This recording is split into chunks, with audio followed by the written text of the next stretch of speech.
Alright, here we go. Day one. The Banshee 421 4mm stroker.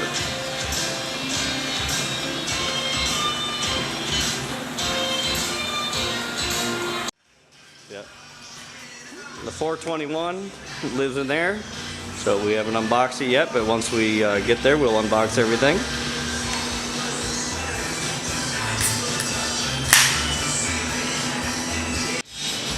Alright, here we are. Motor's removed. Here it is. The end of the 350. Next step, 4mm 421 Serval. Build crank. That'll be replaced with our 421 4mm stroker crank. We have a whole bunch of other goodies to put on this thing as we build, but this so far is the progress for the night. Thank you. Alright, here's some of the parts removed from the old motor, the crank, clutch plates, pistons. The bottom end we're going to wash up. I did remove the rivets from this,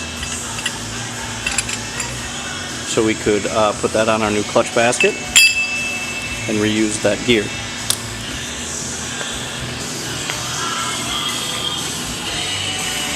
Alright, so here's the purchase kit from BP Racing.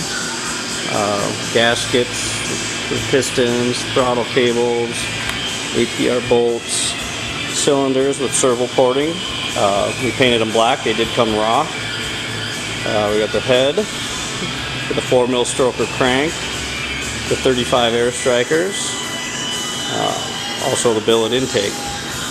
We did purchase V-Force reeds separate from this kit. That'll be going with it. So that's a good overview of what you get when you open the box. So next is start installing.